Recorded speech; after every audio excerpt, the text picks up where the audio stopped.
Warning, this is not intended for one hater, but all haters. Haters make me famous. Haters make me famous. Haters make me famous. Haters make me famous. Call it my battle round. You're so fine and you're all mine. I just want everyone to know.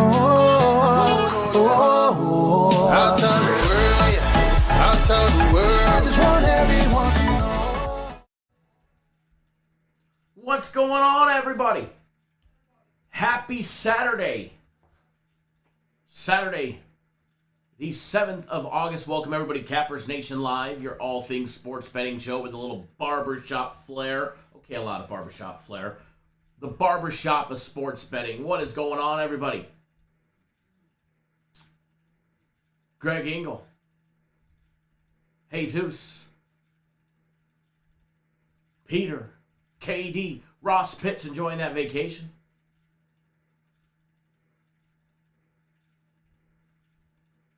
Michael tuning in. Everybody else tuning in that's already tuning in. Welcome, everybody. Ready to rock and ready to roll on this beautiful and blessed Saturday morning or afternoon for our East Coasters. Jesus' Game of the Week big winner. You know, it definitely was a big winner, and by golly, you got to get lucky at some point. And I'll take that luck. I'll take that luck that we got on the Oakland A's yesterday, laying 1.5 on the run line. I thought they were going to get it in the fourth when they had bases loaded with no outs. And they didn't come away with much in that inning. But nonetheless, we got the job done, bottom of the 11th. It doesn't matter how it happens, if it happens by the grace of God or a miracle. A win is a win, and you know people are going to hound you if you lose, and it doesn't matter if you lose by the grace of the world's biggest bad beat in the world. A loss is a fucking loss. It doesn't matter which way you look at it. Throw that little beep in there for YouTube. So, cashing tickets is what it's all about, and we cashed. And we cashed. And that's all that flipping matters. As Jesus just said in the live chat, a win is a win. If that ticket is cashing and you're putting money in your pocket, that's all that matters. That is all that matters. Old Outdoors TV, what's going on? BS, what's going on? Ronald, my brother, what is going on? Jesus, yes. Later in the program, Dr. FC himself will be on the live show with us. We're going to bring him on the live show. We're going to call him. We're going to bug him. He is in Houston for UFC 265. And that's going to be fun. You guys know I'm going to prize shit out of him. I'm going to prize some stuff out of him to get us the goods for you guys that tune in. Alex, what's going on, my brother? Thank you for tuning in, Alex. Hopefully you're doing well as well as everybody else tuning in. If you guys haven't already done so, make sure you guys hit that thumbs up button. We greatly appreciate it when you do. But yeah, we're going to have a good time. We're going to pick FC's brain a little bit later. This is after we do some breakdowns and we get some stuff up on that Vibe Interactive free play board. By the way, the Vibe wants to give us problems. At least it's lit. Yesterday we didn't have the screen on it or any of that, but it took us a little while, but we got it. We hit that Wandy plus 215 strikeout prop. That was a nice one. But man, Eovaldi let us down. Alec let us down on the strikeout props. The Red Sox were looking good until a little bit later in that game, and then it was like, all right, Red Sox are done. Red Sox went home. The Red Sox packed it in and called it quits. Ross says, that's crazy, Kyle. Your game of the week was my best bet of the day. Great minds think alike there, Mr. Pitts. See if we can't get this board working. Probably not. It only seems to want to work connected to the internet half the time anyways. By the way,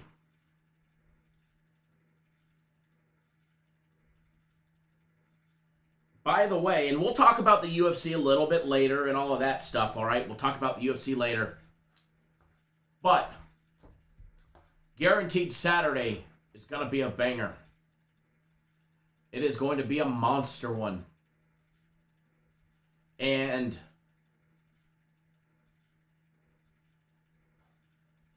if you're not on it, you're going to want to get on it. And the cutoff time to do so is 4 p.m. Eastern Time. Sorry, 7 p.m. Eastern Time, 4 Pacific.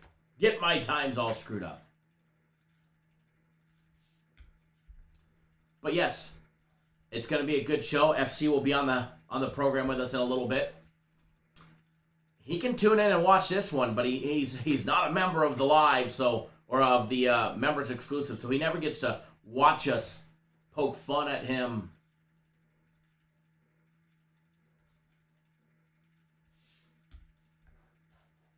But nonetheless, he will today. And everybody that's not a YouTube exclusive member gets to benefit from it as well. Hold on one second, folks. I am going to text him to confirm.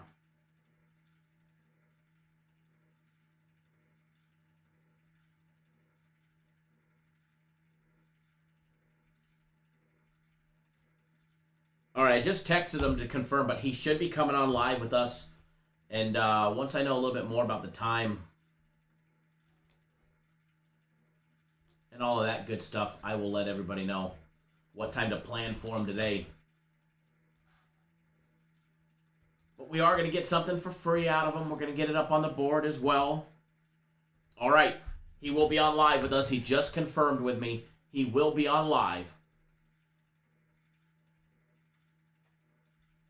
Craig Engel, you jumping on the 1 week assistant plays? Okay, just so you know, there's none that will start until Monday. So if you purchase it today, no problem. I'll change your membership to start on Monday because there's no system plays starting today because we won them all yesterday. System plays start when there's a new Major League Baseball series starting, and it's not unfortunately because we won all the game ones that we had yesterday. So 3-0 yesterday, but you'll have a nice big week starting the next week as well there, Greg. Dick Kick Actual in the house. What's going on, CJ? Morning to you as well, brother. KD says spinning and winning. Thank you. Absolutely. KD says FC gets to spread the gospel to a larger crowd.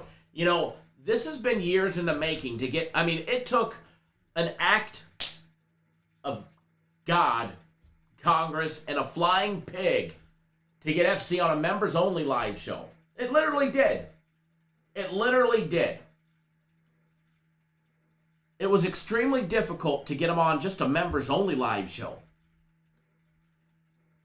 But things are evolving inside the UFC organization and what he does with them and what he's done with them over the past and what he does with the fighters and sports betting becoming more socially acceptable. I mean, let's be honest, sports betting has been the black eye. You know, it's been a black eye industry for all our lives. You know, you've either had to bet in Vegas until recently, or you're betting either illegally offshore or with a illegal bookie. Nowadays, it's legal in so many states. You're starting to see advertising on national television. I mean, driving down to the Gary Allen concert last night,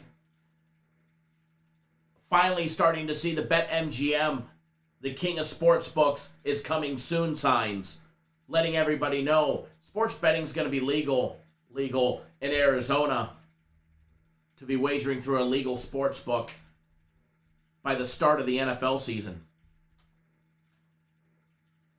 So now that sports betting is becoming more socially acceptable,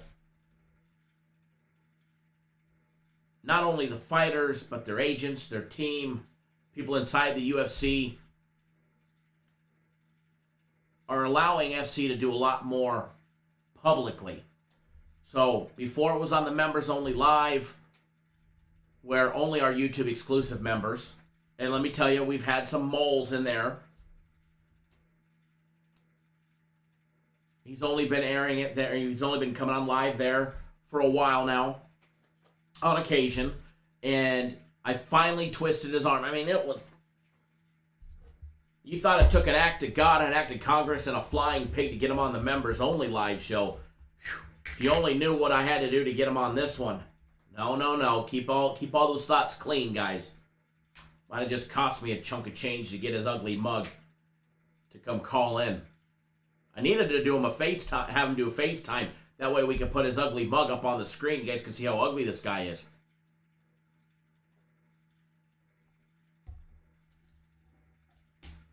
No, he will not allow me to show the Derek Lewis sparring session of him getting his ass kicked. Actually, he fared fairly well till the end. And he's a big boy himself.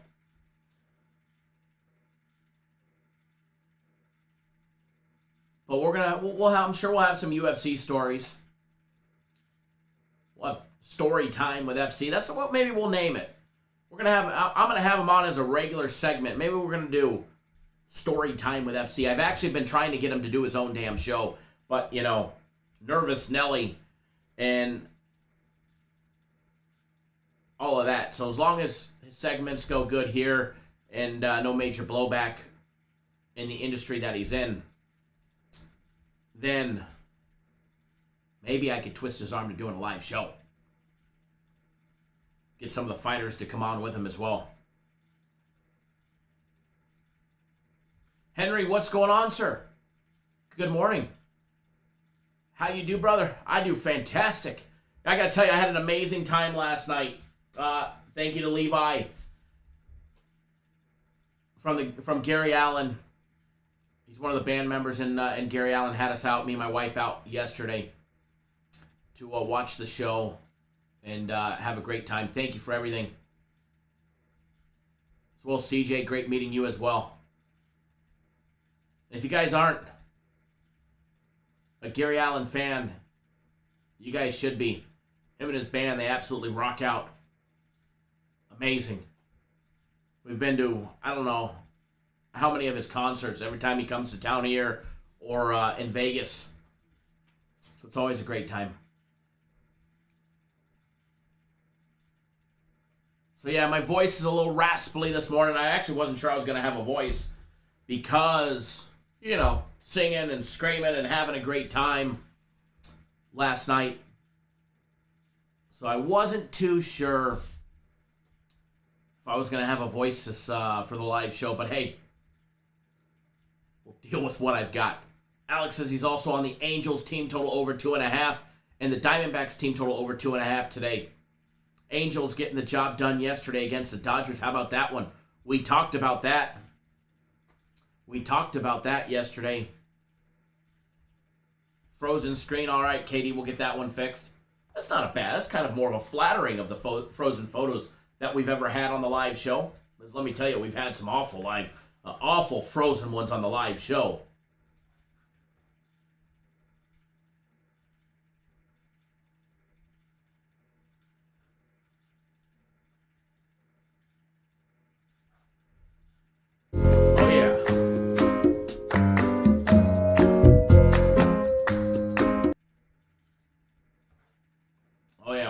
Great time today.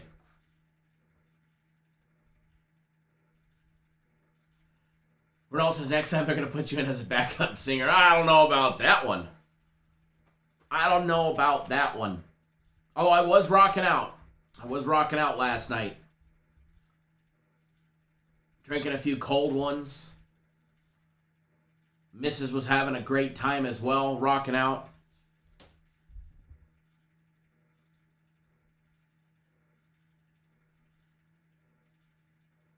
Thank you guys for watching on the bus and enjoy your show in New Mexico.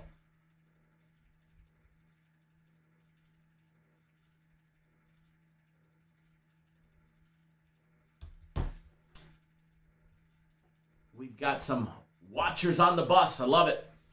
Katie says, nice pose. Hey, that was a better frozen photo. I mean, we've had some very unflattering frozen photos. Where's my New Mexico people at? Neverez, I know you're in New Mexico. Gary Allen's playing in New Mexico tonight, my New Mexico people. All right, so here's where the show's going to go today. We're going to take a look at some baseball, a little more baseball, and then a little more baseball. And then we're going to call it Dr. FC, Dr. 9.5 Fingers, because if you guys remember correctly, he sliced half off. I mean, I know they sewed that sucker back on, but he's Dr. 9 Digits now. And yes, he is a doctor. He does have a PhD. He's one of them smart motherfuckers. Excuse my language. Throw that beep in for YouTube. Sorry if your children are watching. But hey, it is a sports betting show.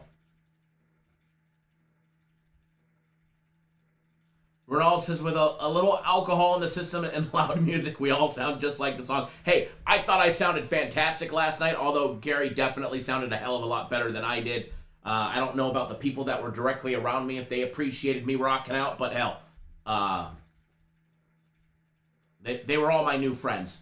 So I was belting it out, let me tell you. All right, so game of the week. We got that in the bag yesterday. Thank you, bottom of the 11th. Walk-off 3-run home run. Woo! Winning by the seat of our drawers yesterday. Personal plays. The plays that I gave all my clients yesterday. We had a winning day, 2-1, plus the game of the week. The only one I dropped yesterday happened to be the Red Sox plus the 1.5, the one I put up on the interactive Vibe free play board. Thank you, Vibe, by the way. That was the only one that I dropped in my personal plays, unfortunately. And we hammered the Reds. Boy, was that a blowout. 10-0 blowout of the Pirates. We hammered the over in the Diamondbacks and Padres game. Diamondbacks, I'm telling you, when they win big, and they're generally a big dog. They won 8-5 yesterday. Scoring that 6th spot in the 4th inning. And they were a plus 200 dog. So we cashed that 2-1. Premium plays had a small little slip up yesterday.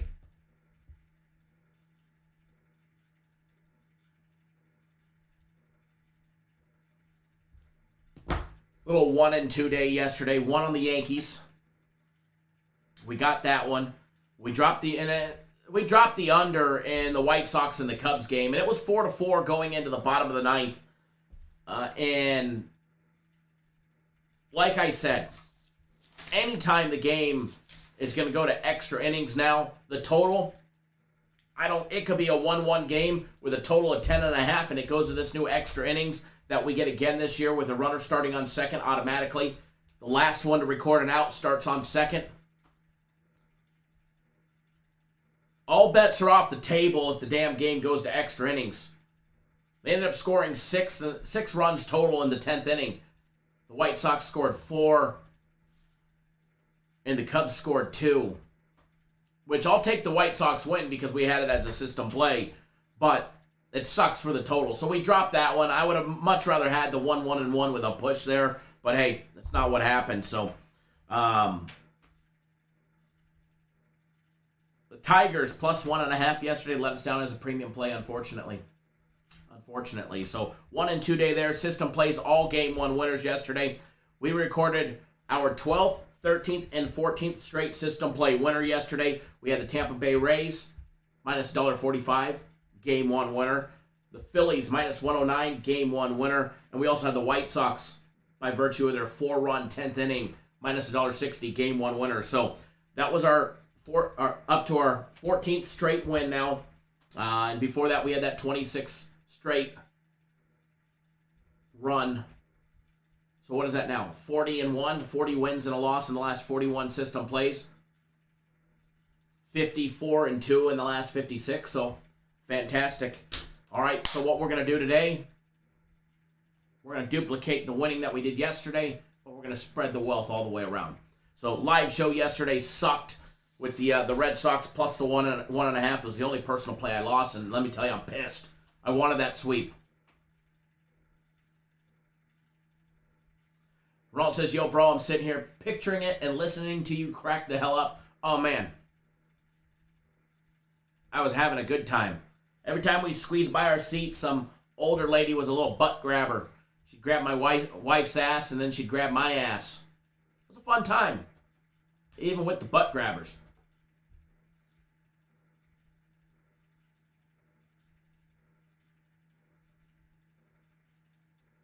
Ross says he took Seattle's team total over 3.5, that was. And Seattle's got bases loaded with an out. And they're up 2-1 against the Yanks right now.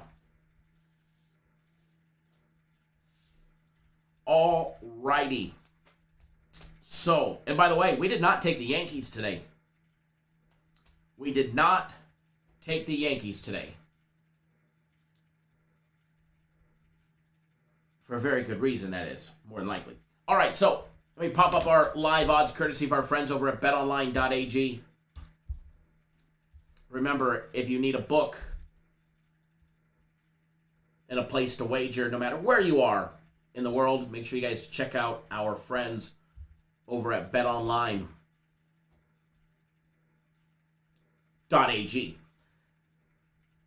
And remember, when you do, if you do sign up and you go to our website, cappersdirect.com, make sure you guys click the link on our website right here or right here. All right, and follow these instructions right here. Follow those instructions. All right, but make sure you click on one of these links. That way they know you came from here. There is a promo code right there. I can't tell you it on YouTube, but if you click it and you go to the website and you see that promo code, you enter, you get up to a $1,000 deposit bonus, 50% deposit bonus up to $1,000. And then if you read those instructions, I will give you either 2 days of premium plays or 2 days of my personal plays as a thank you for supporting the people that support the live show and make this live show possible.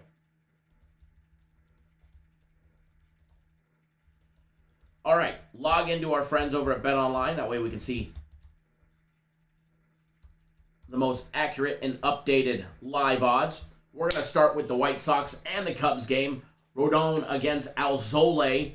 Alzolay has actually cashed us some strikeout props over the season. Adbert Alzolay against Carlos Rodon today.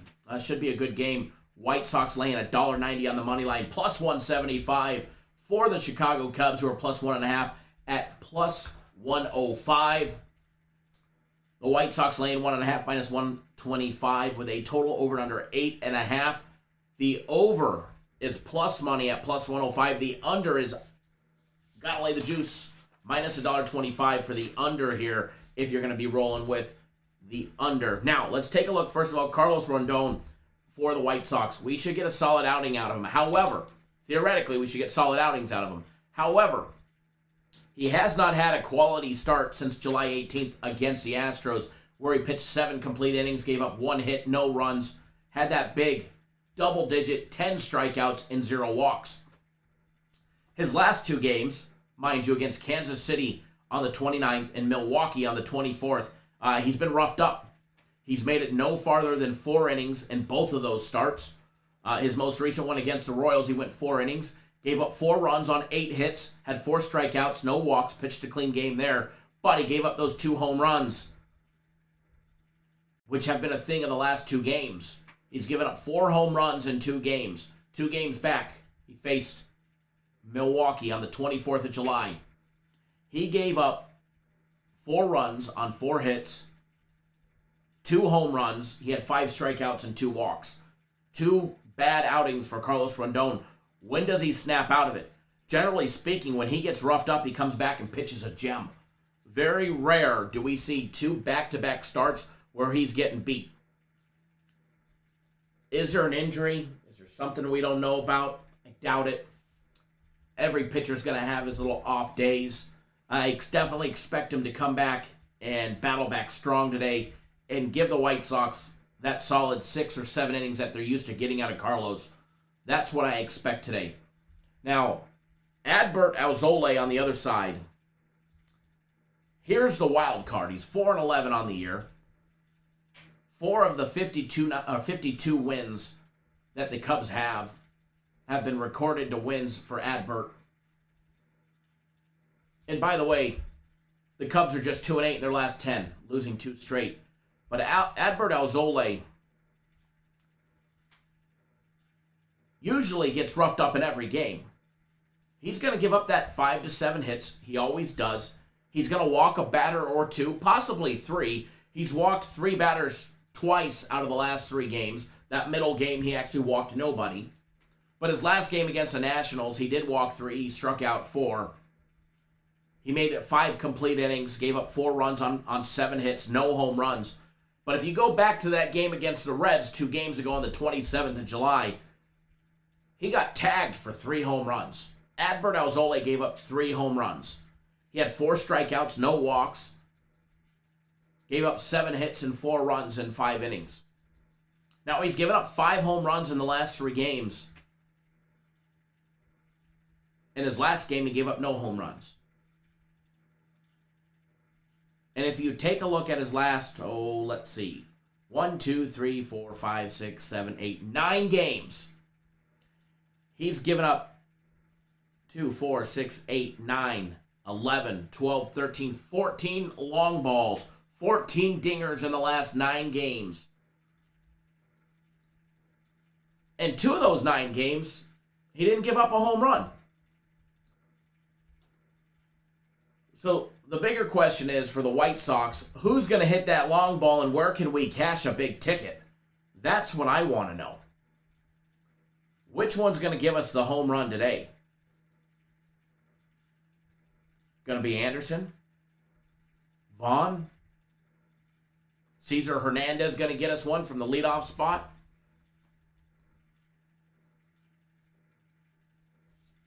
Taking a look at Hernandez, he's only had 1 in the last 2 outings. He did not have one yesterday, although he didn't play yesterday, so that could be why. Now, Tim Anderson hasn't had a home run since August 3rd. He's long overdue. Yasmani Grandal injured, so we can't expect to get one out of him. Now, Andrew Vaughn hasn't hit one since August 3rd either. And he's overdue for a home run. So there's definitely some White Sox batters that are overdue for some dingers. And they're going to get an opportunity against Adbert today. As far as the side of the game goes, we've got to play on the run line. Maybe we're taking the Cubs to notch us a victory and put some money in our pocket, or maybe we're going to take the White Sox. But as far as the total goes, I think we see some runs scored today, even against Carlos Rondon. Even though he definitely needs a bounce back and doesn't want to have that third disaster of a start, I do believe we see some runs today.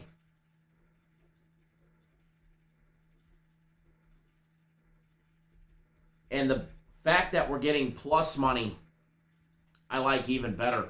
Now, the White Sox team total is over 4.5. I think you can say money, right? Everybody repeat after me, money.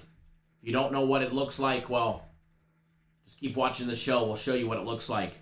White Sox team total over 4.5. We're going to put that sucker up on the board. And I know you guys are going to hit that thumbs up button to help us out. All right? Hit that thumbs up button if you haven't already done so. So let's get the White Sox team total over 4.5 up on this Vibe Interactive free play board. And let's get some money rolling in. By the way, 33 sleeps until the start of the NFL regular season. 21 sleeps away from the start of college football. Oh, yeah. White Sox. White soy. Interesting. Good correction there, Vibe. By the way, on the board, TT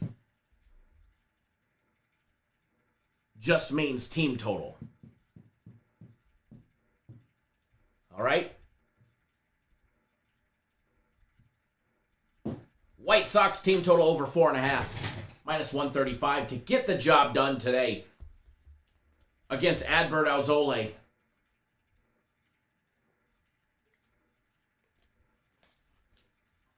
Now, I'd have to say the first 5, I think, has some love on the over. First 5 has the same over, 4.5.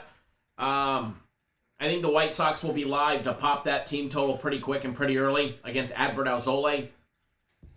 So I would not be surprised.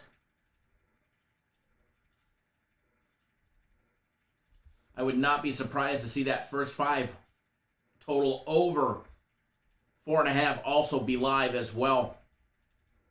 But again, I'm just going to focus in on the full game team total for the White Sox. And please, remember when you are wagering, wager responsibly.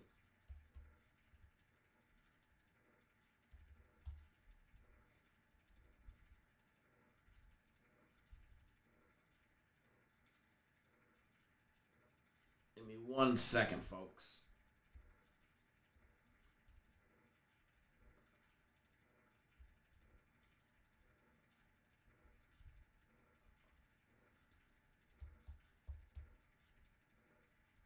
One second. Sylvester, if you're watching, brother, I got your account fixed. I got your account fixed. They activated the wrong package for you, so enjoy the premium plays for today. Speaking of premium plays for today, if you're not on them, 3 days, $99. We'll get you on them.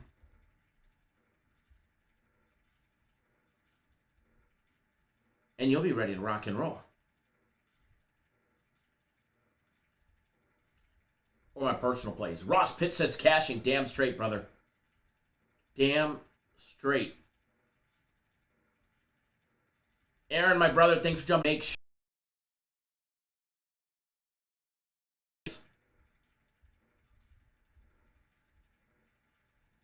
Mr. Engel, thanks for jumping on board the week of system plays as well.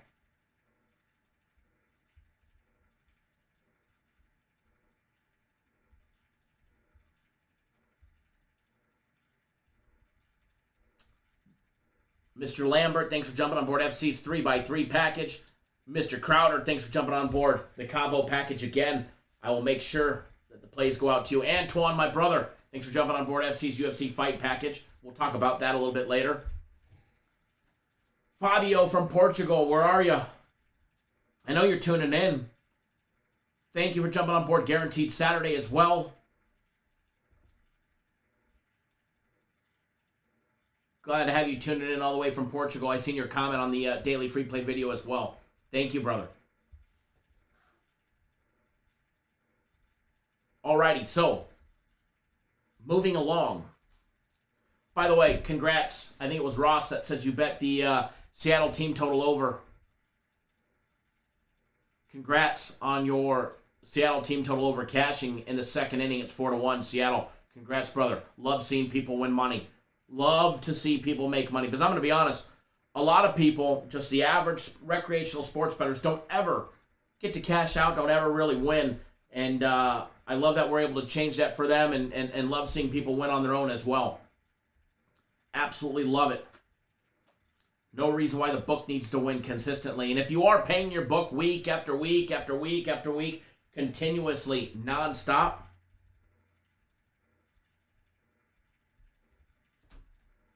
then start tuning in to what we do here. If you're new to our channel, hit that subscribe button right down below.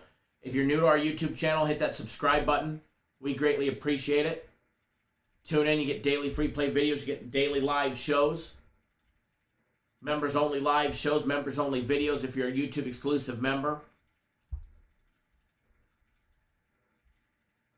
All right, so next one on the list. Let's take a look. Red Sox and the Blue Jays. Pivetta on the mound for the Red Sox going up against old Robbie Ray. Seemed to have turned his career around. Let me tell you, got a little thorn in my side for the Red Sox. Red Sox let us down majorly yesterday. They did. It was the only personal play that I lost yesterday. I was looking for that big sweep, and the Red Sox shit the bed on us. Now, keep in mind, This is a doubleheader game. They are playing 2 games today. Doubleheader games are all 7-inning games in Major League Baseball this season. Game 1 goes down at 3:07 on the East, 12:07 on the West. Pivetta against Robbie Ray of the Rays. The Rays line is down. It was laying 2-1. It was minus 200. It's minus 186 on the money line. Plus 171 for the Red Sox. 7-inning game. Total over and under 7. The over is plus money at plus 105.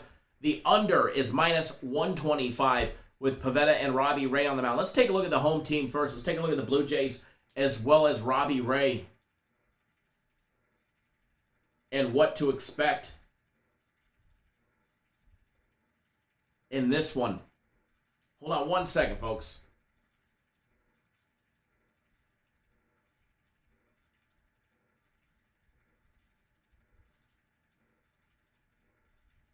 Okay. Robbie Ray, we lost a lot of money betting on him back when he was with the Diamondbacks. Seems to have a little transformation, especially this season. With Toronto, he's looking for his 10th victory of the season. He's 9-5 on the year, 3.04 ERA with a 1.09 whip, 154 strikeouts to 33 walks over the course of just 124 and a third innings. Robbie Ray has been a strikeout machine. Although 2 of his last 3 games, he's only recorded 4 each, 4, 8, and 4. His last outing against the Indians, he did go 6 complete innings. Gave up 2 runs on 6 hits, 4 strikeouts, and 3 walks. Now, walks have always been a Robbie Ray problem. Now, he gave up 3 in his last game, 3 before that. A single walk before that against Boston, 2 before that against Texas.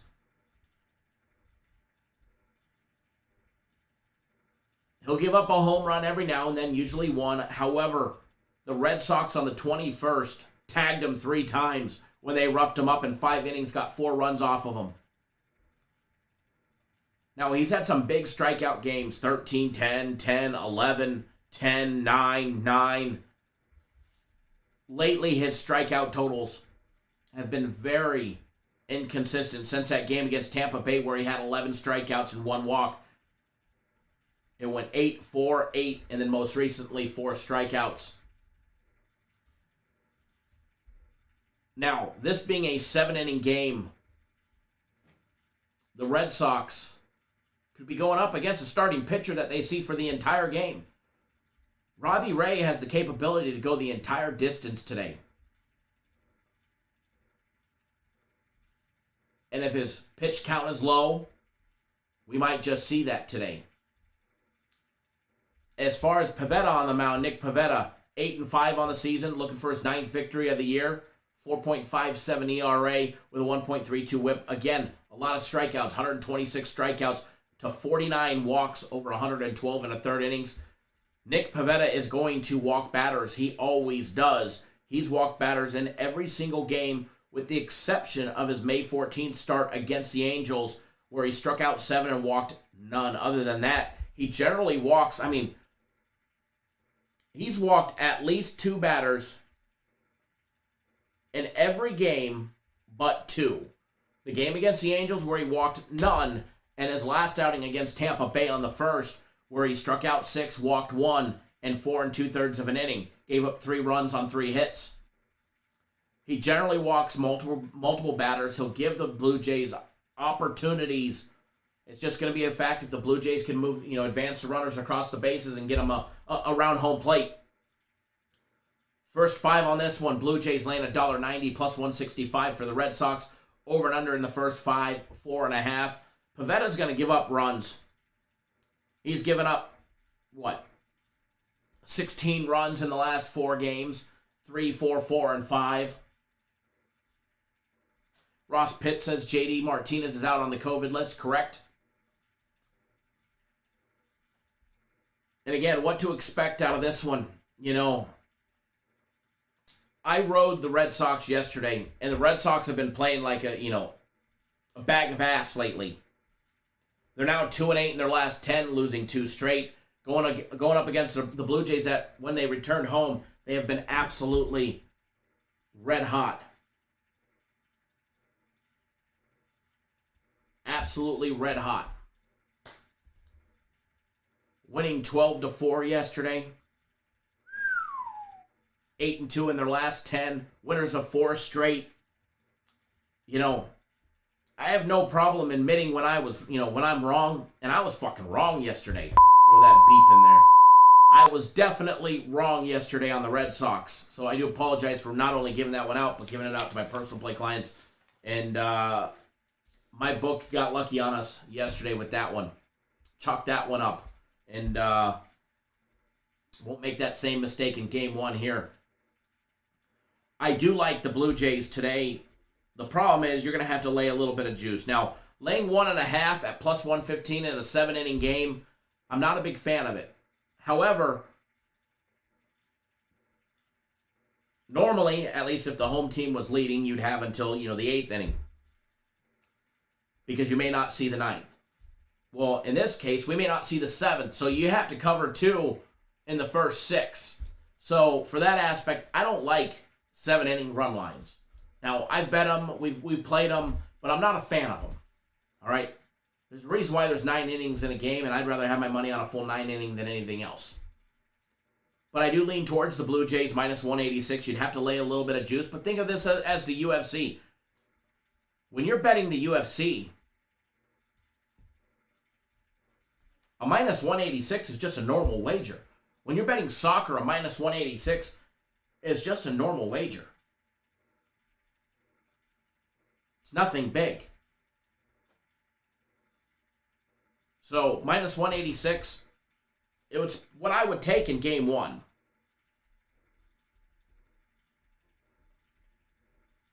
It's what I would take. Now, I don't have a bet on it. I'm not putting it out.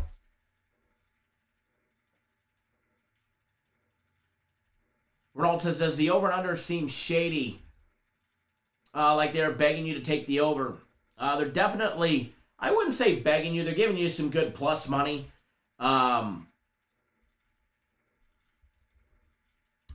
They probably definitely want action on the over. I don't think that they're trying to entice everybody in the world to take the over. Because I'm going to be honest with you, 81% of all the money coming in on the total on this game is all on the under. So, yeah, they definitely want some action on the over to try and even it out. 81 to 19% on the under. 81% of all sports bets, tickets, dollars amounts coming in are rolling in on the under. So, I'm sure they're trying to even up the action. That's why they're kicking the juice up for the under, as well as giving you that good plus money if you want to roll with the over. As far as the over goes, I could tell you this much. Pavetta's going to give up runs. He always does. We're going to get 3 or 4 runs off of Pavetta in the first 4 innings.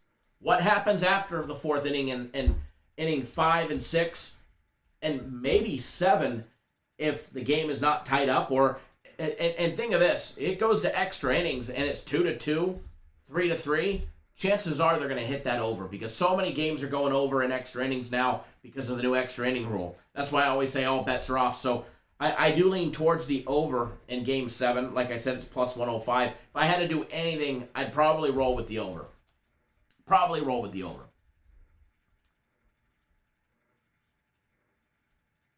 After putting up 16 runs yesterday, generally speaking, you get the big runs in one game. You don't get as many in the next game. Is that true or not? It seems to be when you watch it, but if you look at the actual numbers, it doesn't mean shit. When a team is hot hitting the ball, they're hot hitting the ball, and it doesn't matter who's on the mound.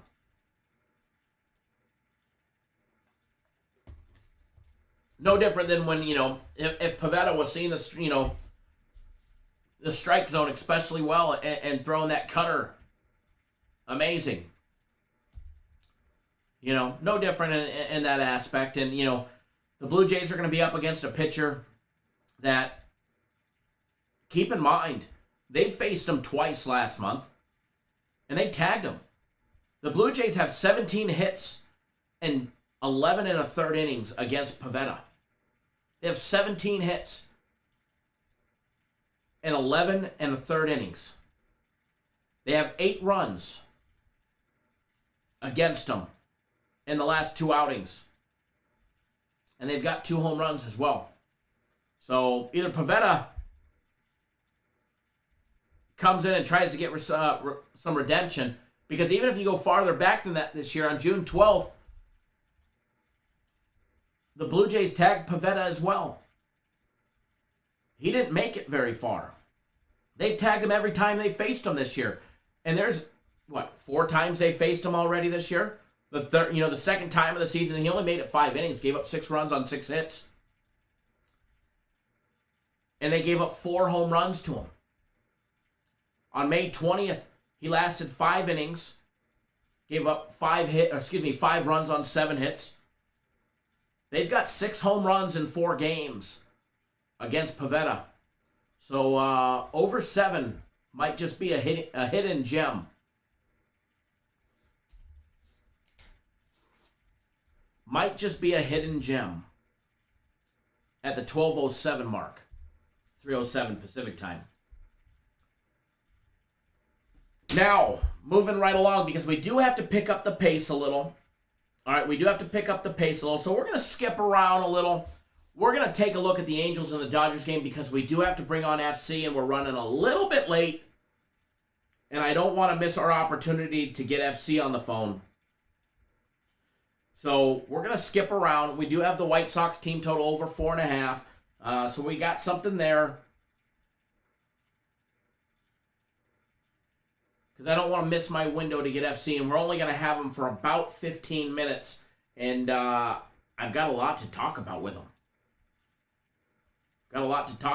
So I don't want to miss any of that. All right, so Angels and the Dodgers at 9:10 Eastern time. Angels getting that big win yesterday. Ronald, if you're betting the under, I do wish you luck as well.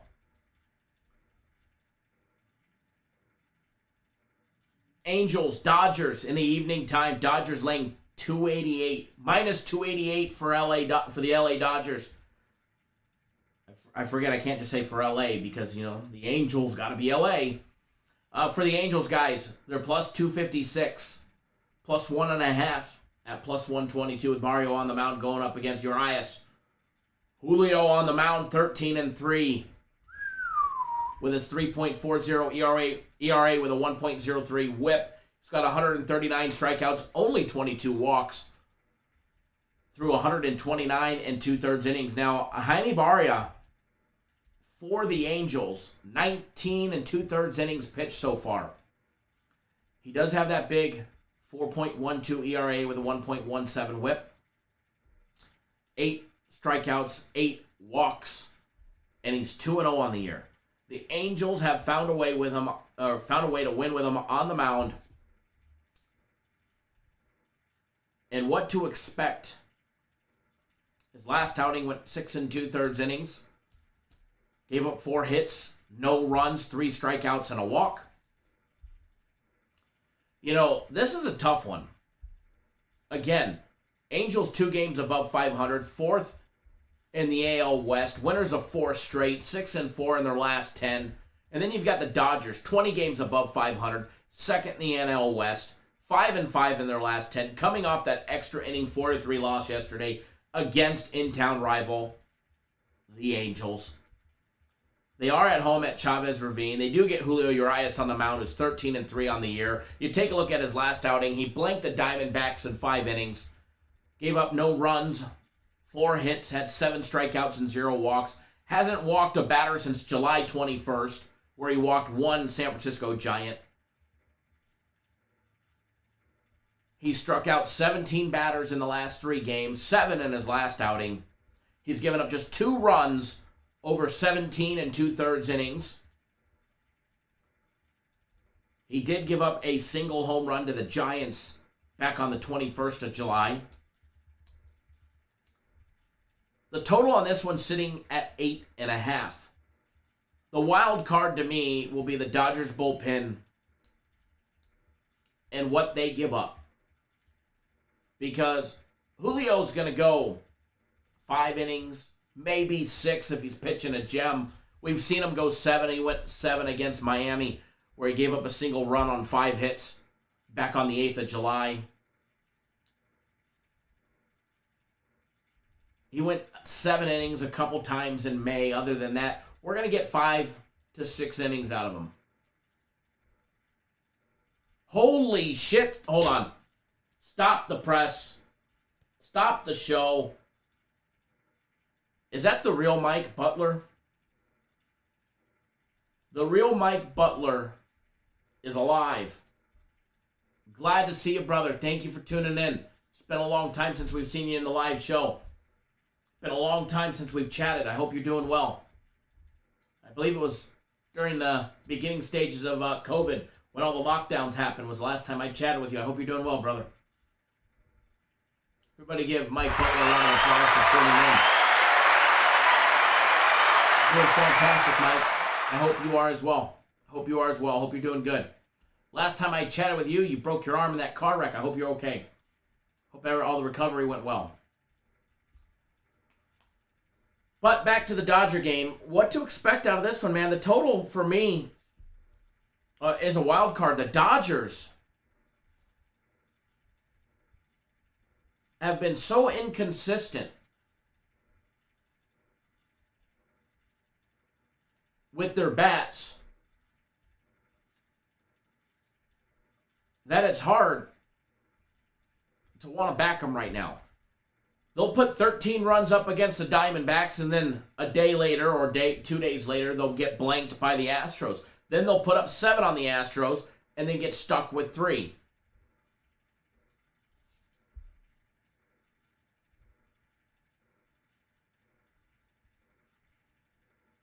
You know, the Giants were able to blank them 5-0, held them to 2-1.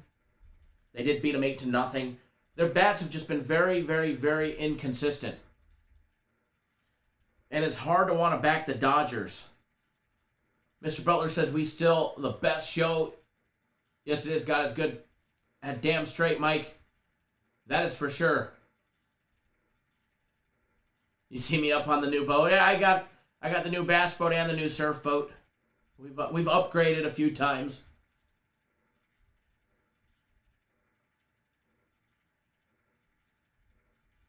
But yeah, you know, I do kind of like the Angels team total over 2.5. Maybe they get lucky and they get 1 or 2 off of Julio early in the game, and then he'll settle down for that, you know, go the distance of 5 innings, maybe 6 innings. But if the Angels can get an extra run early in the game, just gives it even more of an opportunity. The team total for the Angels over 2.5 minus $1.50. Maybe it's just a team total kind of day for the show because I really like that. I really do. Now, we may not get this until the 9th inning or the 8th inning or the 7th inning later in the game once Julio is out. But if we can get a run or 2 early, I think the probability of hitting is extremely high. I am going to put the LA Angels over 2.5 on the free play board. I am going to be betting it myself, and I think you guys should too, but please do it responsibly. Reginald, my brother, what's going on? Stop the presses. I hope you're doing well, Reginald. Glad to see you tuning in. Mr. Butler says we're still the best show on YouTube and the realest show, damn straight we are. Absolutely. That we are.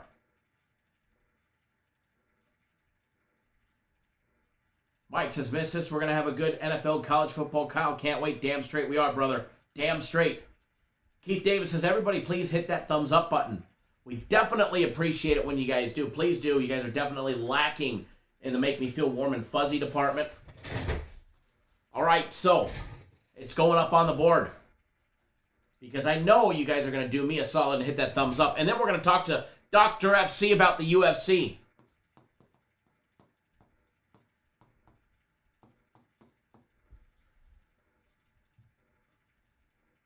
LA Angels. Team total. Over 2.5. We do got to lay a little bit of juice. But we'll take it because it's going to be a winner right there. Vibe Interactive Free Play Board in effect. Cash-in tickets right there for us here in just a little bit.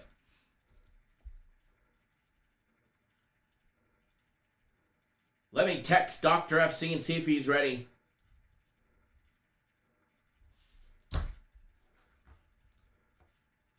For everybody, Mike, Kyle, you got a new number? Nope, same number. My number never changes, brother. Same number. Same number. Generally speaking, I call Dr. FC and we try and screw with them, and I don't let them know that we're live, and we have some fun with them.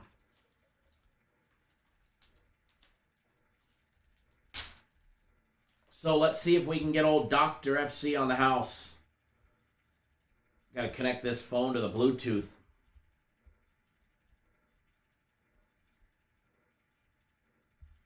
Connected to the Rodecaster Pro. Bump-a-dump. You guys ready? You guys ready for this? First time ever. Guys, this is going to be a good one. Dr. FC coming on the regular live show. Don't worry. And one day, we'll get his ugly ass mug on the screen. I promise you. I promise you. One day we're going to. One day soon. Trust me. I've already been seeding him for, coming on as a regular guest or even having his own show just to talk MMA and UFC and Bellator and life and any legal advice you guys may need. He does have a law degree too. And a PhD. And it's real. I've seen them all. All right, so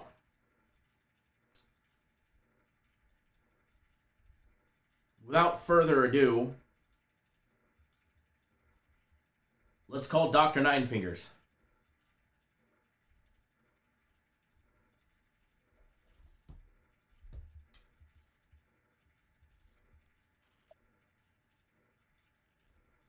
Hello. Hey, you there? Whoa, Dr. Nine Fingers. That was pretty trippy. It didn't even ring. Almost like he knew we were going to call. Yeah, I've been waiting for an hour? Yeah, better late than never, right? That's our motto here. Well, my motto anyway. Yeah. Everybody, by the way, you're on the regular live show, no longer on members, only live. So everybody, please stand up out of your seats. If you're not wearing any drawers because you're at home, please sit down. But everybody give Dr. FC, Dr. Nine Digits, a warm Cap Nation round of applause. I hope you can hear the crowd there because we're just going absolutely crazy for you. Standing ovation, actually. Round two right there. Get more ovations than the president. Dr. FC, what's going on, brother? Nothing much. Claps are loud, man. Nothing much, man. I knew something was up. You guys put me up at a good hotel, which is like 20 minutes away from the arena. So you put me up in the Post Oak out here in Houston. So I knew something was up. I figured this was it. So I hope everyone's having a good time. I hope everyone's ready to make some money because today is going to be amazing. Let's go. Absolutely. Now, this is your first time coming on as a regular live show. This is the first regular live show that you're going to be doing. I already told him that one day I'm going to give Loser! Oh, shit. Hold on. Sorry. that was a complete error. Hey, loser, I promise. That was not planned. First time on the regular live show. We're super pumped. I'm super pumped. I've already been seeding everybody saying that, one day I'm going to talk you into getting your ugly mug actually on the screen. And one day we'll figure out this FaceTime thing at the same time. Then we could, broadcast your ugly face on the screen. And then maybe one day we'll see, a Dr. FC live show. And I was just telling everybody, maybe he'll have a live show where he'll talk about MMA and UFC, Bellator, or maybe, free legal advice on Cap Nation Live with your law degree. But hey, welcome. I'm super pumped. Finally, this is like a couple fucking years in the making. Hold on, I better throw out a beat for YouTube. Hold on. It's gonna be a delay, YouTube. I do apologize for that one. Please Don't cut off our advertising. There we go. Got to drop the the beep.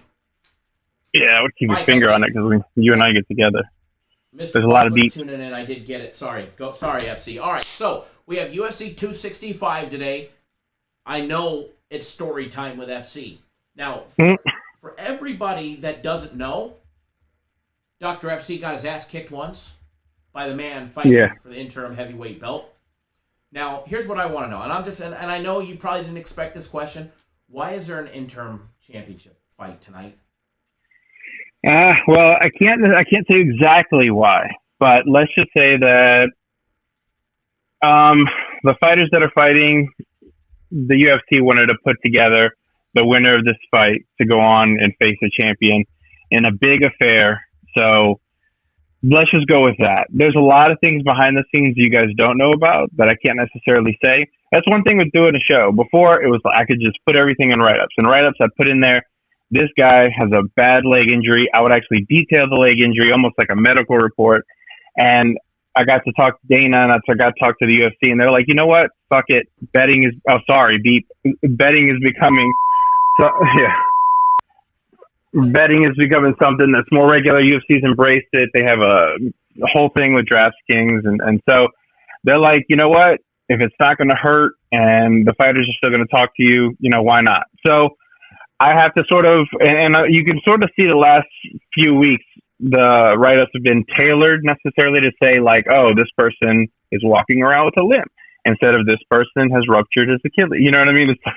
So that's where some of the information in the write-ups has sort of gotten to where I talk differently. I tell people, hey, leg injury, or hey, his hand is hurting, or so forth and so on. But when Dana gave me the green light, it was one of those things just like, hey, let's do this.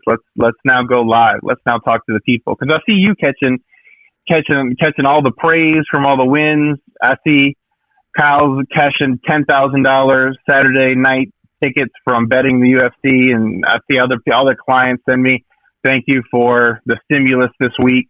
They'll send me $3,000 tickets on one fight, 3 fights. So they put parlays together. And that's what's the beauty of our write-ups. That's why it's important. Some people just buy our max fight pick. And while that is the most confident pick for that week, I'm telling you that in the write-ups, there's a whole bunch of information. There's a whole bunch of extra bets. You got to just look through it. I try to keep those short, but there's a ton of information on there. There's a ton of information on this card as well. So yeah, we'll be coming on more often for sure. Hopefully we can make this a weekly segment. I think maybe you give me some intro music. Oh, we can definitely do that. Maybe we can get somebody to create Dr. FC some UFC intro music. You guys don't want my disc jockey skills, that's for sure. So let's jump right into it because I know you're extremely busy today there in Houston. First of all, how's the weather? Is it hot and muggy? Yeah, no, it's super hot. I think it's 90 today. It's better than it has been. This week's been kind of weird. When I have Bellator and UFC, I have to travel a ton. Last Bellator was in California and UFC was in Vegas, so that was a lot easier. But when Bellator's in Connecticut and I have to travel there 2 weeks in advance in order to monitor fighters coming in, and then I have to get out of there in order to get to the UFC event, it makes things a lot more hectic when you have to fly across the country. But yeah, no, last week was great. And last week, hell, we hit 2 max fight picks. We hit 1 in Bellator and 1 in the UFC. And that's the beauty of the max fight pick, guys. I'm telling you. Last week, we had Cheyenne Bays as our max fight pick. We put it out at minus 160. It dropped to minus 150. Everybody I know, all my friends are like, dude, you're fucking nuts. You can't believe you Cheyenne Bays. Can't believe that you think she's going to win. And I'm like, dude, that's why that's why I go to the camps. That's why I knew that she was training at Extreme Couture. I know her husband really well. We bet against both her husband and her in her first UFC fight. And how we bet against Cheyenne Bays with a dog of the night. I think it was plus 385 or something. Bet against Cheyenne Bays, and then we turn around her second UFC fight. What do? We make her the max fight pick. She goes out and with a brutal head kick and knocks her out. And that's the thing. There's some people out there that put max fight picks out or the equivalent, and it's just their favorite fighters constantly. That's not what we do. We base it off of information. We base it off the best we can do. Some weeks, Adelaide Bird is I love her. I've taken her out to dinner. She's a peach. But there's sometimes when she's a judge that I'm like, oh Lord, please Adelaide, please wake up. Please don't go, because there's sometimes where I'm looking and some of the judges are nodding off, and I'm like, God, please, I hope you're paying attention. And Houston is one of those places, guys. Houston's one of those places that is notoriously known for bad judging. Oh, yeah. So this week, our card is tailored around, I know the judges well. I know them here in Houston. I've done some things with the judges here to try to make the judging better. They actually paid me on the side for some consulting with that stuff. So they are getting better, but there's a long way to go. And so if you're looking at betting the UFC by yourself, I'm telling you, it's going to be difficult. You can have the best reads ever, but the information that we're providing in our write-ups, the information we're providing week to week, it's something that is extraordinarily valuable. And I keep, the owners keep telling me, let's raise the price. It's crazy. All the work you do, the hotels, the travel, all this stuff that they pay for, my salary. And it's like, I keep telling them, no, like, I want to make it accessible. It's something that's becoming more known. The UFC is becoming more known. I want to make it super just affordable for everybody. So there's no reason why every single person right now, I think you got like over 50 people. There's no reason why every single person isn't on our card. There's no reason why every single person isn't on our UFC Max Fight Pick. There's no reason why next week when we have Bellator, people aren't on it. There's many weeks where we just sweep Bellator completely. Accumulating over 10 units sometimes in one event. I mean, most people don't accumulate 10 units in a 2-week span. So, and our unit system's a little different. I'll explain it a little bit as we go along because our unit. Uh-oh. He was long-winded, so I had to cut him off. No, just kidding. That was an actual error by me. Don't screw around on your phone, Kyle.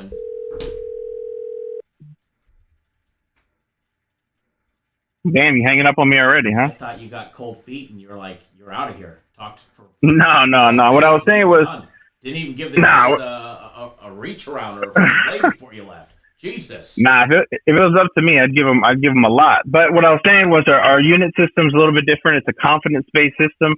It changes week to week. But we'll get into it a little bit more. What fight do you want to talk about? Does the chat want to talk about any fight? I'm here. Time out. You just said if you could, you would give them more. We know you were tight. Like tight. You don't like to give anything out. It's me that has to sneakily trap you into giving something out. So come on now. The people from the YouTube exclusive members, we all know the truth. That I got to work and pry it out of you. But while you're in a giving mood, how about we talk about that first fight of the night, the Simmons and Munoz Jr. fight. All right? What do you got on that one? Let's hear it. Okay. Well, I think this is a pretty good fight. I mean, it's kind of a grappler versus grappler type fight. Both fighters dropped their first fight in the UFC. This is going to be their second fight. Simmons came in against Giga Chikadze and lost. We knew he was going to lose that fight. He was fighting up a weight class. He's now down to probably his better weight class. And then we have Johnny Munoz, I like Johnny Munoz. We actually bet Johnny Munoz in his UFC debut, even if it was when it was like 4 days notice against Nate Maness. And the reason being is because we knew how good his grappling was.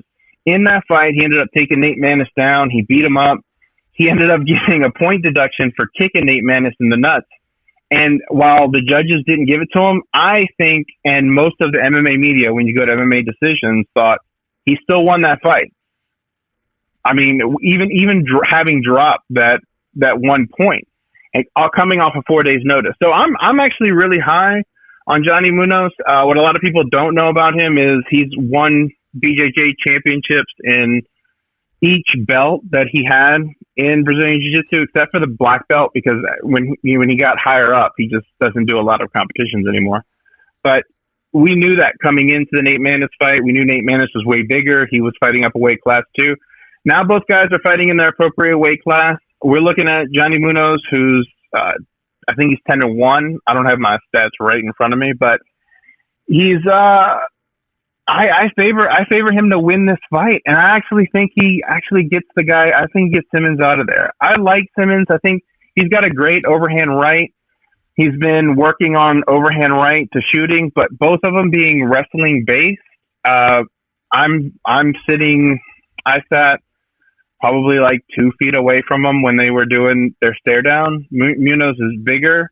He's got the right game plan for this matchup. He's going to come in there, and I think Munoz wins by sub. I think the best bets on this fight.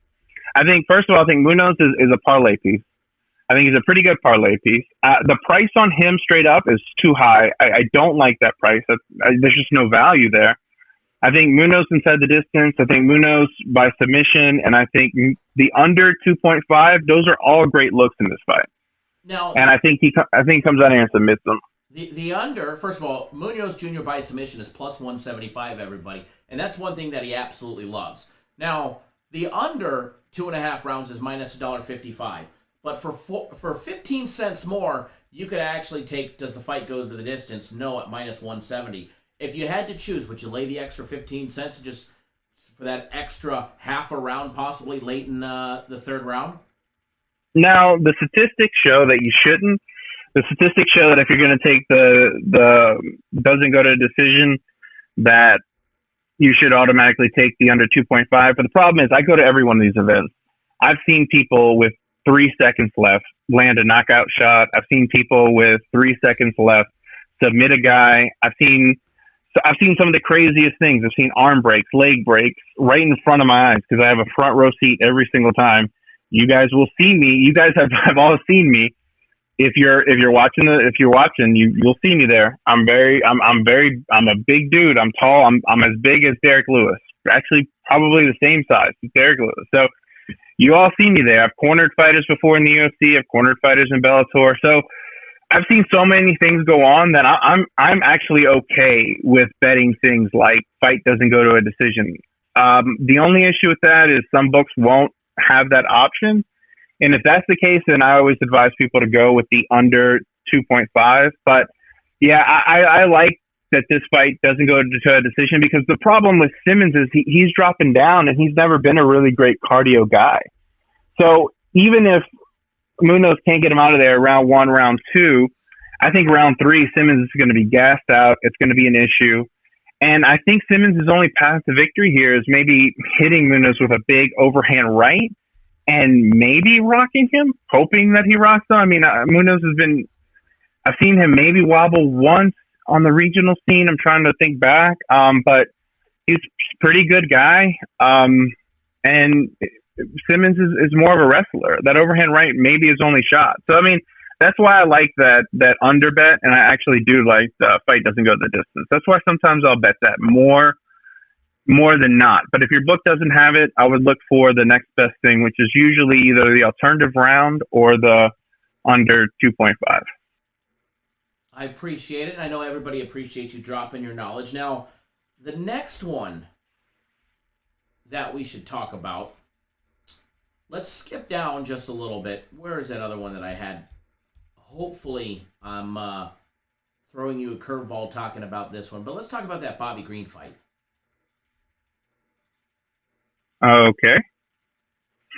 This is a great fight. I mean, it's crazy. It's crazy to get Bobby Green. Bobby Green has been coming out here, and if you ever bet Bobby Green, you're betting him at like minus 265, minus 230.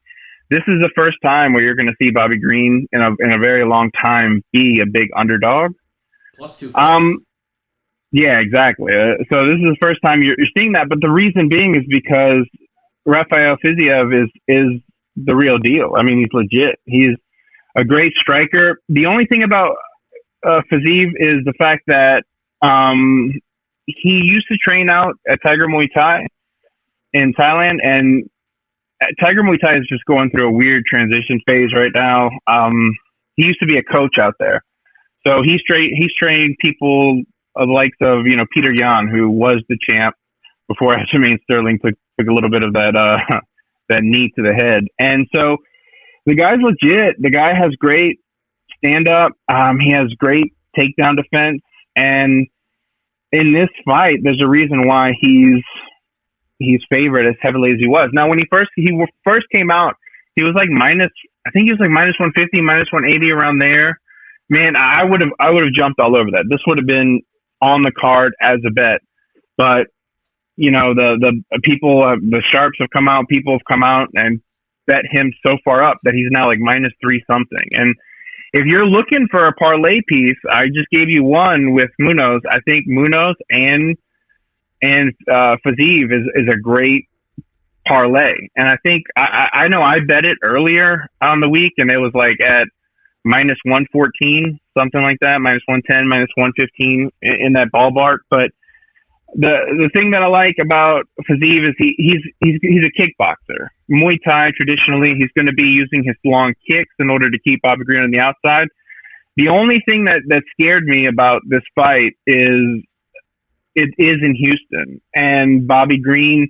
Houston has a little bit of a swag to it. I don't know if anyone here is from Houston, but Houston has a little bit of a swag to it where Bobby Green's the kind of guy who's going to be coming in. He's going to get hit. He's going to shake it off. He's going to look to the side. He's going to point up to the air. He's going to point to the ground.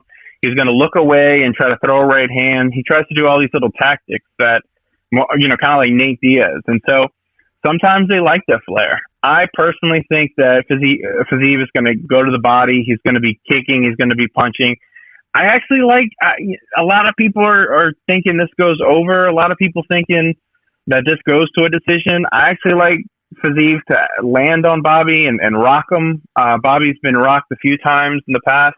A lot of people didn't see him rocked in the Venata fight, but I did. I was right there. I saw his knee buckle when he got hit cleanly. Bobby's got like this little Philly shell style, this Mayweather style, where shoulder out, hand left hand up, hand down, one hand down, and a lot of times he'll walk in shrugging his shoulders, so forth and so on. But Green's game plan for this fight is to actually try to take Fiziev down, and I think it's a good game plan. It's a winning game plan. It's one that he's got to implement in order to win. Because while Bobby Green might have better boxing in this matchup, Fiziev's just way better with the kick and keep him at distance all night and can tag him and hit him. And he's super, super slick. So, yeah, I like Fiziev in this fight. I actually think he might get it done inside the distance. His takedown defense is, I think, sitting at like 98%. So while Bobby Green has the right game plan, it's whether or not he can execute that game plan. And I just don't see him doing that. Even if he gets Fiziev down, I think Fiziev just jumps right back up and he's going to work his way up. That's what he's going to do. So that's the reason why he has like a 98% takedown defense. Everyone knows to take this guy down. And when talking to Fiziev, he winked at me and said that he is the one who might actually land a takedown and surprise Bobby Green. So I think that's interesting. I think what he brings to the table is interesting. And to me, he's the real deal. We didn't bet him in his first fight, and then we've bet him ever since, and we've made a ton of money on him, whether we parlayed him or we bet him straight up. He's been a max fight pick once and came through for us, no problem.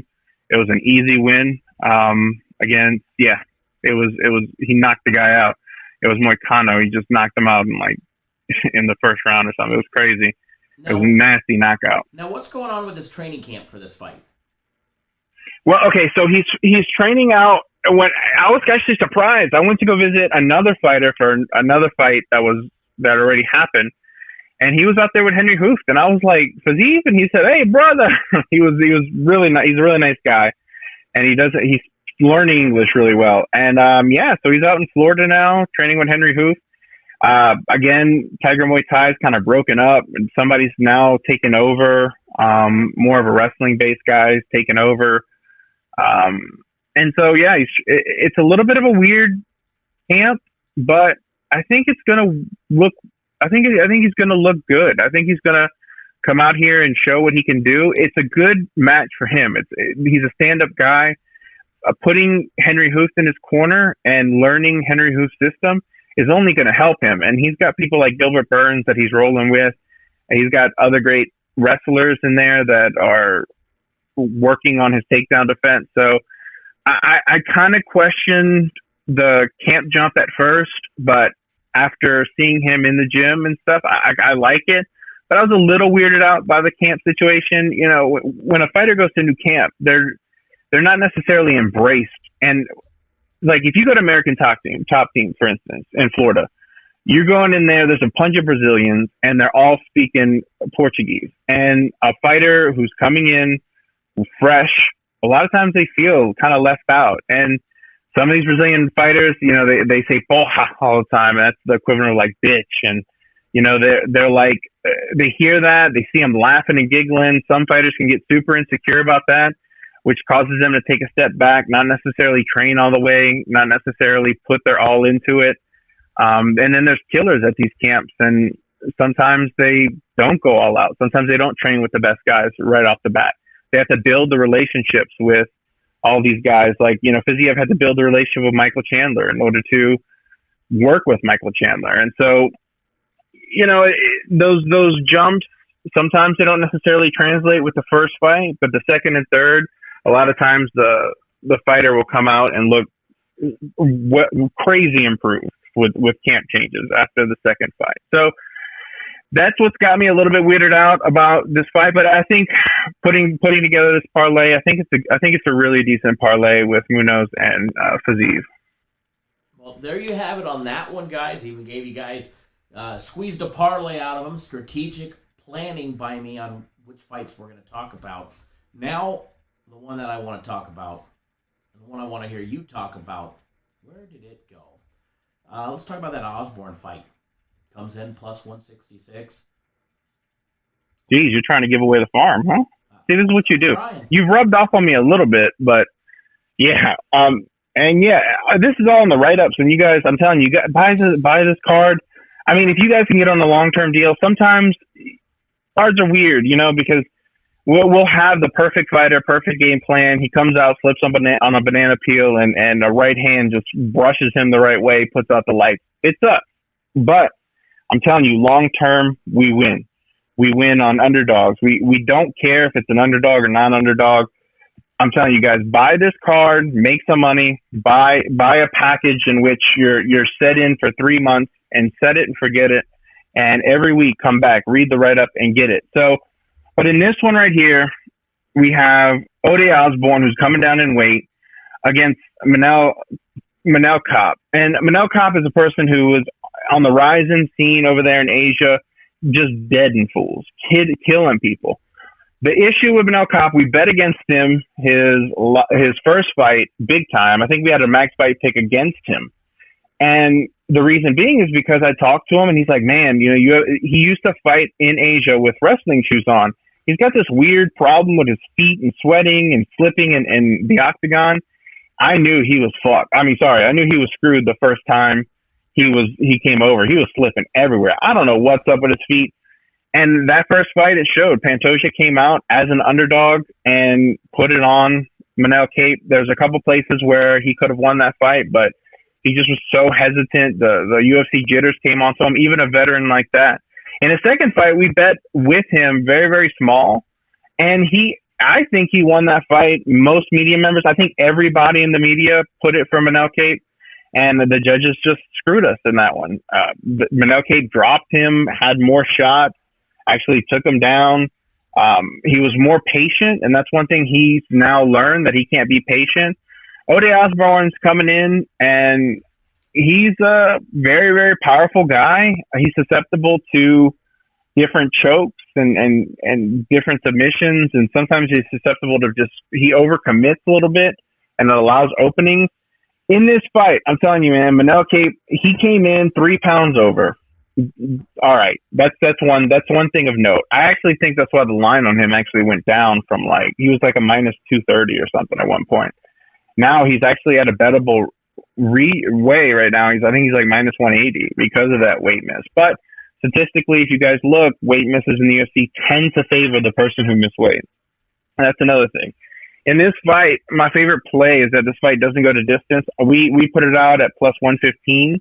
I think since then, I think a couple people have probably bet it to where it might be even minus money now. So, and in the write-ups, you know, in that one, we on underdogs, we bet to win a certain amount of units. So if it's 1 unit, 0.5 units, we bet to win that.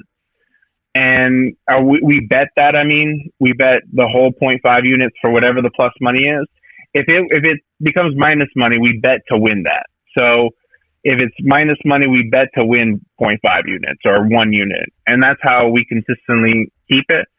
In this fight, it's a line switch. That would mean that you would bet to win that instead of just betting the 0.5 units. But yeah, Manel Cape, super, super motivated for this fight.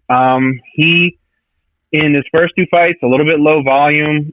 He wants to put it on Ode Osborne, and Ode Osborne's going down in weight. He looked great on the scales. I thought he would look emaciated. He actually looked really, really good. And he's motivated too. And both of them have told me this is not going the distance. Somebody's either getting knocked out or choked out. Not to say too much about Manel Cape, but not a lot of people know he's a jiu-jitsu guy. Like, he could go out there and submit Ode Osborne, no problem. That's the reason why he wore the wrestling shoes, other than his sweaty ass feet.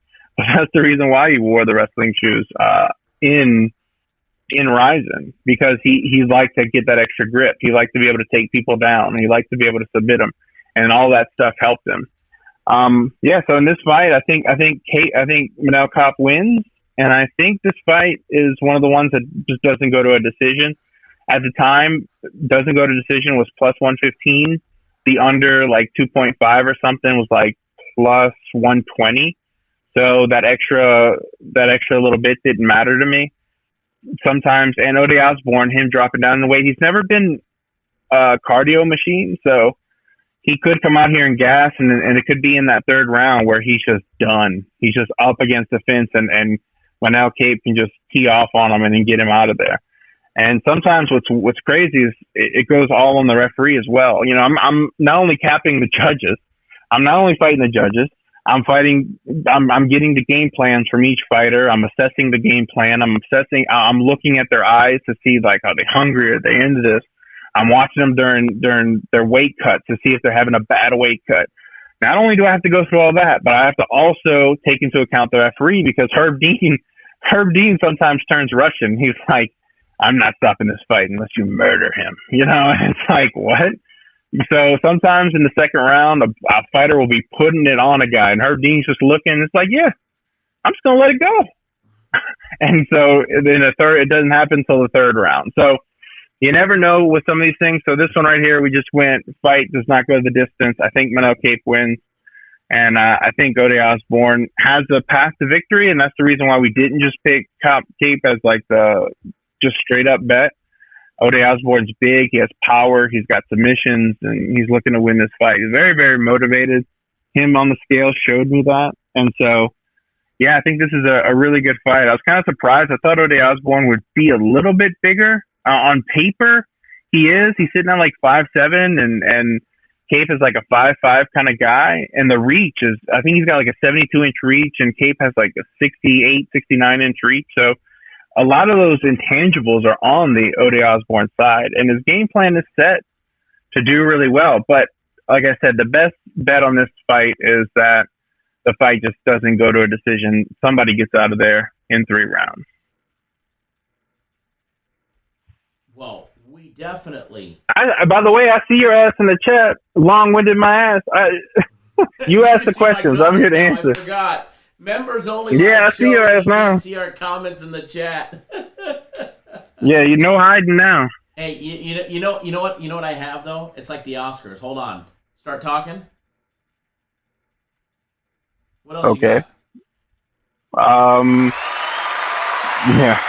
Like the Oscars. 30-second time slot is off. All right. Now, by the way, the fight does not go the distance. It was plus $1.15 when we put it out. It is now minus $1.30 to not go the distance. We have moved that line from plus 115 down to minus 130. And if you guys are waiting to bet this one, I'd probably bet it sooner than later, because chances are it's going to be going even higher now. So, but again, everybody give FC Dr. 9 Digits. And by the way, next time we bring you on, everybody needs to know about 9-digit finger here. And everybody on another time, we need to rehear this Derek Lewis knocking your ass out story again. So I've seen the video. And I mean, I didn't get dropped and deaded. Like, I just got hit. I mean, I wobbled. I'm a big dude. I wouldn't drop. And, I just couldn't find my way to the changing room. And Don't remember how I got home. But it happens. I mean, some of these fighters, that's what's crazy. Some of these fighters go out there and they have the best game plan ever, and it's like, damn, this guy, there's no way he loses. Flips on a banana peel, gets hit in the face, and just done. And you go to the back, and you're like, the guy's like, what happened? And you're like, you tell him what happened, and 3 seconds later, he looks at you and be like, what happened? Why did the fight stop? And you're like, dude, like, you lost. I'm sorry. You got knocked out. Yeah, exactly. That's exactly what happens. And it's scary. It's crazy. I worked with the UFC on some concussion protocol things in the past, probably like 5 years ago. We have Dr. D. We have a great relationship. Every time we go out to dinner a ton in a month span. He's a great guy. He's the one who put me in the right place to get my finger taken care of. And it's a crazy thing. And then that's why I tell you guys, stick with me long term, because we're providing value. We're providing the best information that's out there. There's no one else who has this kind of information. There's no one else who has the write-ups that we have, the extra bets that we have. There's no one who has all this stuff. There's no other sports service in the sports gambling industry able to provide UFC information as detailed and accurate as you. That's why we have you. And I mean, and I think someone. Exactly. And I think someone in the chat said it maybe yesterday or something, like if there's sometimes where, we get the fight, we get the pick wrong, but we detailed it all in the fight. Like, hey, this guy's planning to go for takedowns, and this is and the only way he loses is a big knee up the middle, because I know that the other guy's looking for that. And I know that the other guy, and next thing you know, while we had the pick that was more probable to win, at least in the write-up, like, that we know what we're talking about, because what ended up happening, a knee ended up hitting him in the last minute of the fight, and boom, it was over. We lost, but these write-ups are detailing it all out. I put live betting stuff in the write-ups too. Like, there's a couple of bets on here that you're gonna want to look at it live. You're gonna want to look at betting it live, and so there's some of our clients that actually take notes and go into that and make thousands of dollars just live betting. So absolutely. And everybody, most people already know you can't win every single game, and it's no different than on the sports betting side or betting on UFC or Bellator. I mean, for instance, yesterday we gave out some strikeout props. We hit the plus 215. We dropped 2 other small ones or small bets, but the day before I think we were 2-0 on strikeout props when we gave them out. And, of course, there's always that one person that says, here's a comment, please, for God's sake, stop this player's strikeout. It sucks and kills a parlay. Well, don't be a fucking dumbass and bet a parlay. You can't win every game. And then, of course, I replied, I didn't call him a dumbass. I did now. But, you're grown up. Nobody forced anybody to bet a parlay. And everybody knows I bet a parlay, but parlays are for suckers. And occasionally I dip out and I became a sucker. And I throw some money on a parlay. We all do. But that's why when we bet parlays, we're generally betting them smaller, within our means. We're not hammering them, for massive amounts of money. It's all relative. So, shit happens. We're betting on humans. We're not betting on robots. We're not betting on computer, generated game where we know what's going to happen. You're betting on humans. You know what should happen. And it's up for that damn human being to go out and execute. And some nights, especially with the UFC, they just don't want to execute. They're scared. They shit their drawers beforehand, whatever the case may be. Or like you said, that fluke and incident or accident, they slip on a peel, twist their knee, tear a ligament, or slip and look the wrong direction and take one on the chin. So shit happens. So yeah, you never know. But I mean, those also get offset by the fact that look at the beginning of this year. We went like 10-1-1 in max fight picks. I think it was I think it was like 14-1-1. Yeah, it was something crazy. But a client showed me where he made $123,000 just betting our max fight picks. I mean, that's a year's salary for a lot of people. We go on these runs where it's like 9-0. And then we go like we might win one, drop one, win one, drop one, but next thing you know, boom, we hit an extra 4 in a row, boom, boom, boom. And it's these are the sort of things that we provide. And I mean, I bet it every week. I make a ton of money on it. I have a vested interest. I bet every one of my plays. I bet every one of the other ones as well. We have all these different, all these little bets inside. I'll just say one right now. Karolina Kowalkiewicz. I think she's going to win this fight against Jessica Penne. boom, that's another one. I have that bet. Giving away I'm the just farm saying. now. Gonna have to cut you No. off before you But fire me. read the write up and see why. You know what I'm saying? There's a lot of these fights on this card that are minus 110, minus 110. There's a lean here, lean there, and yeah. I mean, I make a ton of money every single week betting this. I have a vested interest. This isn't just when we lose, I feel it too. You know, my wife yells at me, and she knows that I'm constantly going on the road to these camps, and when I lose one, she's like, "What the hell were you doing this week?" Like, I know, where were you? I want to know where you were. So, you know, things happen, but you know, long term we win. I'm telling you guys, jump on this card. You know, come back next week. We got Bellator. Last week in Bellator, I think we went like 12-1. We almost swept the board. We were like one away, and honestly, we should have won that fight too. It was the dog of the night. It was that plus money. And I actually think Sanchez won that fight. All the media members thought he won, and we just didn't get it on the judges' side. But then, you know, we had AJ McKee at plus money come out there and kick someone in the head and choke them out when everyone was on the other side. So those are the things that you get. So we had 2 Max Fight Pick wins last week, 1 in Bellator, 1 in the UFC. We don't always have it in Bellator because the lines are a little bit different.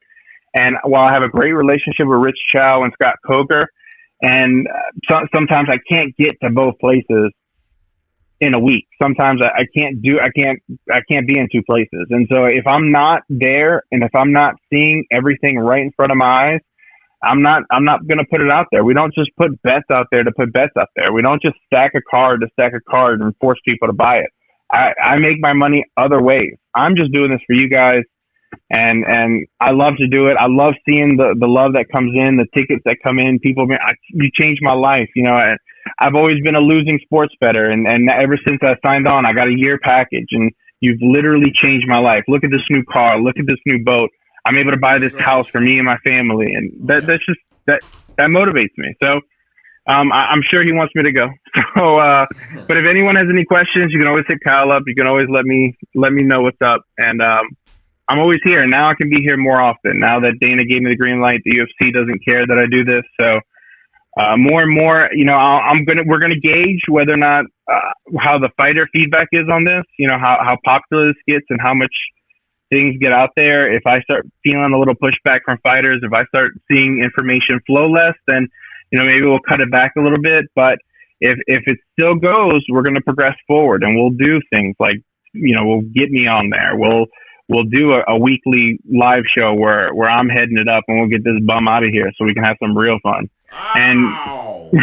Wow, rough crowd, the bum. Well, this bum's got to wrap up the show, so I do appreciate everybody appreciates you. Big warm round of applause for Dr. 9-Digit, Dr. FC himself, and good luck with your UFC, and we greatly appreciate you finally coming on the live show with us. So yeah, man, let's make some money. You got it. We're going to make some money. Thank you, Dr. FC, and we'll chat with you. I'll chat with you in a little bit.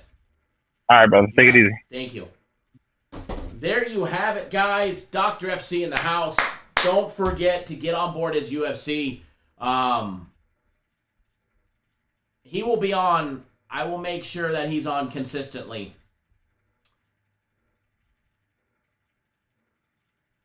Brandon, the dedication is unheard of. LCS, does he have a Twitter? No, he's not on Twitter. No, he's not on Twitter. We might change that, but no, not as of right now. He's not on Twitter. All right, guys, thank you. We definitely greatly appreciate each and every single one of you, and let's have a great time. All right, guys. So with that being said, you guys already saw the free play board. It's already up there. Gave out a UFC free play. If you don't know what they are, hit the rewind button. We appreciate each and every single one of you that have tuned in, that have hit the thumbs up button, that participate in the live chat, members only as well. Thank you, everybody. Great show. Don't miss out. By the way, CFL does start today. Thank you, Michael, for reminding me about that. The CFL does start today. We do have a CFL play in our CFL package. If you guys want to know what that is, you got to get on board the CFL, all right? It's on sale for the early bird at $500 for the season or $100 for a week of all our CFL action. There is a game today, actually 2 games today, but we've got 1 play on it today, guys. Week 1 in the CFL, and we're going to hammer home another big win. So, guys, good luck, everybody. Please wager responsibly. And, Alex, no, members-only live show tomorrow. All right, members only live tomorrow for YouTube exclusive members. We'll have a live show tomorrow. All right, guys, good luck, everybody. Wager responsibly, and we'll see everybody live tomorrow. Same time, same place, 10 on the West, 1 p.m. on the East. Good luck, everybody. Have a great day. And again, please wager responsibly.